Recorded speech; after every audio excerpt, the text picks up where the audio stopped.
Welcome, garden friends. Thanks for taking a little bit of time away from your garden to come visit mine. Hope you're having a great season. We're having a pretty good one here. Today, we're talking all about compost, how to make it, and how to use it. Follow me out to the compost bin.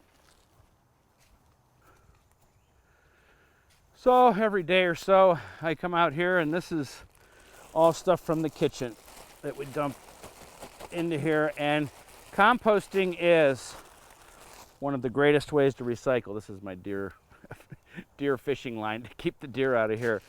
It's a great way to recycle. When we recycle our bottles, our cans, our newspapers, we're doing that because we think it's a great thing to do. But this stuff, anything that once was living, will eventually become compost. How fast you want to get it, we'll talk about that. But in this passive system, or lazy man system, every day, every other day, I'm bringing this stuff out from the kitchen. The only thing we don't put in here is creamy dairy, oils, and meat.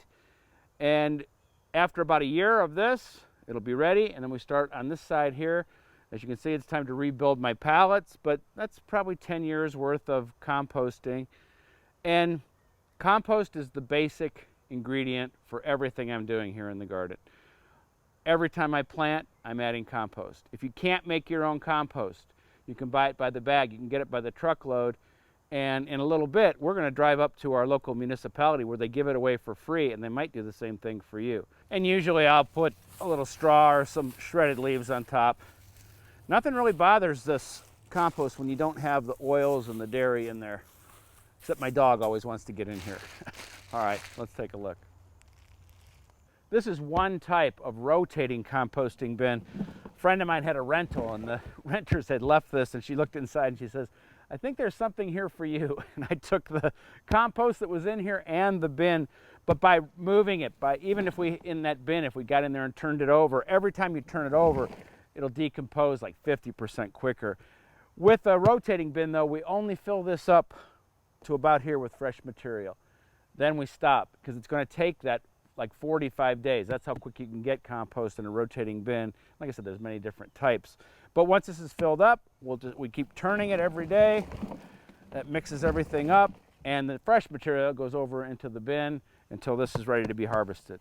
Now we're going to drive up and get some free compost. Follow me.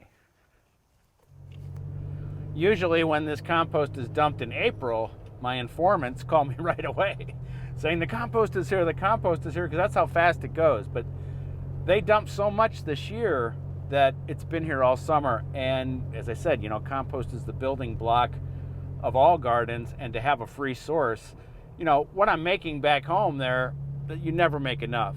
And so I've got some plans for this compost for the next couple weeks on things that I want to get planted. So the first compost that got loaded is for the person behind the camera who said, you don't think I'm going up to that compost pile without bringing a bucket for my compost? So like I said, my municipality gives this away. They make it out of our leaves. Find out if your municipality does the same thing. And we're just going to load up the truck and do our thing. And as you can see, you don't have to have a truck. You can bring up 5-gallon containers, Rubbermaid containers, whatever works best for you. He also said, look at the dainty shovel I brought. I love this little shovel. It's called a Bantam.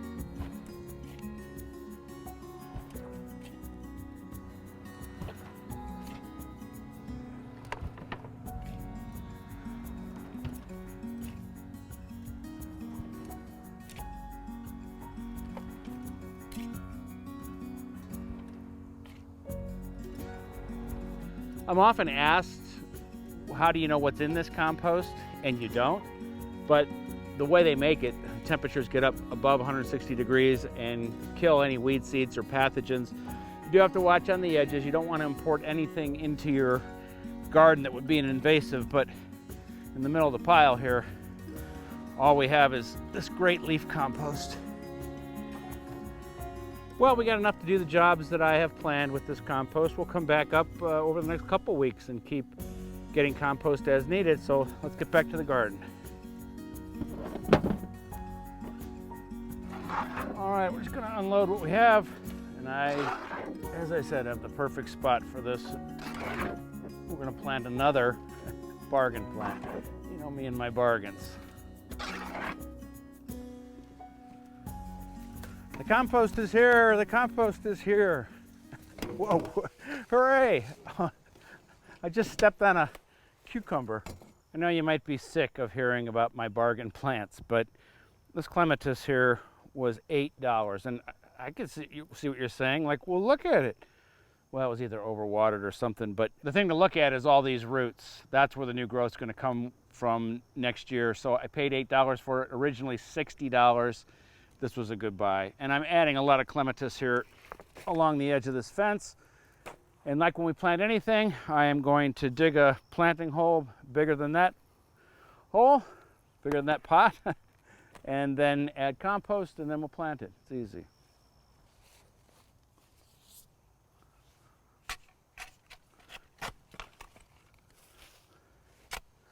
Dump a little bit in and put some on the sides and put the plant in next. So this one's called Boulevard Sarah Elizabeth. It's pretty, $8. And it's pretty simple. Compost is the key, as I always say. There we go. You know, clematis takes a few years to get established, but with a nice start of compost, once it gets going, it's going to be around for a long, long time. All right, all I need to do is water it in. I think we're good. So our China rose radishes from last week have sprouted and sprouted nicely, but that radish is going to be the size of a softball, so we need space for that root to grow, and we're going to do some severe thinning here, but we're not going to toss these into the compost pile. These thinnings are called microgreens. They're highly nutritious, and believe it or not, all the way from the root up to the top foliage here is sweet and tender and wonderful. And I'm just gonna rinse these off and add them to a salad tonight. And you can see how many we have to do here. And I'll do this thinning in the next couple weeks, you know, 2 or 3 more times, just to be sure they have the room to do their thing. They're certainly not getting the sun they need. I can see already they're kind of leggy, but we only had this spot, so it's okay. Well, I have a good feeling about these peas. I was kind of worried I started them too early, but they look great. They're already flowering. We have a cool down coming. They love cool weather, but this is in a bed, a summer bed, where we get morning sun and afternoon shade. And so that's why I chose this spot and wanted to experiment with the peas, because again, usually I'm starting them right about now. So they've been going for weeks now. But this is also a time of the year when I like to spruce up my mulch a little bit. And I want these peas to have good moisture in the soil as we go along towards fall. And so I'm just going to give them a thick layer of straw. That's what I like to use in the vegetable garden. And it'll look better, and it also serves the purpose of keeping the weeds down.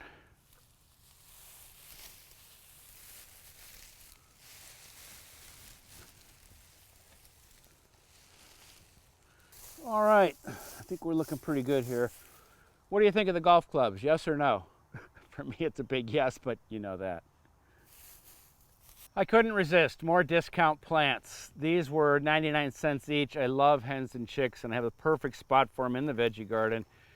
In this kind of shallow pot. These are perennial, and I'll probably leave them in the pot and then move the pot somewhere else, somewhere a little bit more protected, but this will be nice to see every morning when I'm walking in the veggie garden. And if anybody else comes, I'm going to have to tell them for the anytime they ever see these plants, they were only 99 cents.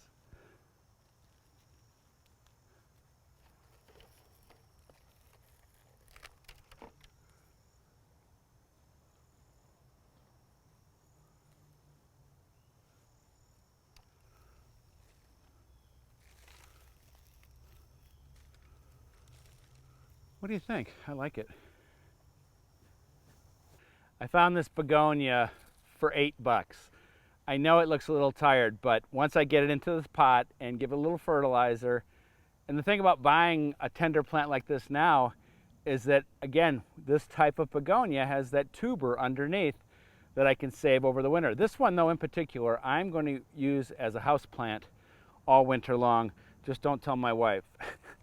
I'm not supposed to bring in any more plants, but you know how that is. I'll bring this thing back. One of the fun things of gardening. Okay, I'm just going to get some water on these, and it's a goodbye. Well, I had to show you one of my favorite late blooming perennials. This is Ligularia Britt Marie Crawford, and like many perennials, we look at the foliage all year long, and then the gravy are these beautiful flowers. And these yellow-orange flowers in this daisy shape is unusual for a shade lover, and I've combined it with a Japanese painted fern. This thing is tough as nails. I have never watered it. It lives out here in deer country. The deer don't touch it. And so look at Ligularia. There's a lot of different cultivars, but Britt Marie Crawford, it's my favorite. Well, here's our second garden disaster of the year. This huge branch came off this oak tree and crushed my garden shed, which in there, besides my garden tools, is my garlic. So we're going to get down in there and see if I can save my garlic. But our friends from Davey Tree will be here in a couple days to take this off the shed. I'll pull everything I can out of that shed, and hopefully it'll be okay. And then we're going to build a new one, only this one's not going to be a garden shed. It's going to be a she shed for my wife. Let's see if we can salvage the garlic. Well, garlic's right here. It was on this wall hanging and curing, and I think everything's here. It looks good. It's all tied together, so I don't really care about the shed, but the garlic, oh, we couldn't live without that. Now it's time for Talking Trees from the Davey Tree Expert Company. I'm joined again by Rob Kruljac. He's an assistant district manager at the North Pittsburgh office of the Davey Tree Expert Company. And how you doing? Doing well. Nice to see you. Not just talking trees today, talking ticks. And this area here, as you can see, is where my granddaughter plays, right on the edge of the forest. And you say... That's a perfect spot for ticks to be harbored. Oh, boy. And in the leaf litter and along the woodland edges. So when we talked earlier this week, you had some concerns about some new things we're seeing with ticks, right? Yes. So I think everybody's heard of Lyme disease by now. There's a new virus. It's not new, but it's at higher levels than we've ever seen. They found it in Clearfield County, and it's called deer tick virus. And it's a type of Powassan virus that you can get infected within 15 minutes of a bite, and in extreme cases leads to meningitis and encephalitis. Oh boy. Yes. So you got to take this seriously. So we've got that. We've got Lyme disease. What other problems do ticks? Are those the two main ones? Those are the ticks? two main All right. ones, yes. But your children, your pets, you know. So when you're out and about working, are you doing anything to try and stay safe from ticks? Since this new virus came out, I'm doing a lot more, to be honest. Like, I'll tuck my pants into my socks. I wear light-colored clothing so I can see ticks on me. And anytime I'm in the forest or in the woods for any amount of time, I'm making sure at the end of that day I'm taking a shower. And when my kids come in, they're a little bit older than your grandkids, but they come in, shower time, and tick checks. Okay, so tick checks, be sure that you've got the right kind of clothes on, maybe a repellent, yes? Yes, permethrin is a good repellent. You can put it on your clothes, let it dry. A lot of hunters do this because they're in the woods for many hours at a time. And how about plants? Are there certain plants that harbor ticks more than others? Yes, barberry, which is an invasive to begin with. So if you have barberry on your property, I'd suggest having it removed. It harbors mice and rodents, which are almost a bigger carrier of the ticks than the deer themselves, which it's named after. So getting rid of those barberry eliminates that habitat for ticks to really reproduce in. Well, always great information. We want to keep our kids safe. We want to keep ourselves safe. You know, I have a young friend who bought a place in the country and came down with Lyme disease, and it's a serious condition. We have to be careful. Absolutely, and sometimes you don't even know you have it. Just because you don't get a bullseye rash and that sort of thing, you could have been bitten and not even known it till now your joints are sore and you're lethargic and tired, and yeah, then you go see the doctor. And it's hard to actually be diagnosed with Lyme. Yeah. You have to have, I think there's 3 markers involved, and you need all 3 to confirm that that's what you have. Wow. Well, thanks for keeping us safe. Yeah. Now you're going to help me unload this compost? Yeah, let's get it out. Let's go. All right. Be sure to like, comment, and subscribe. That's how YouTube analytics work, and I certainly appreciate it. Until next week, keep planting, and we'll see you then.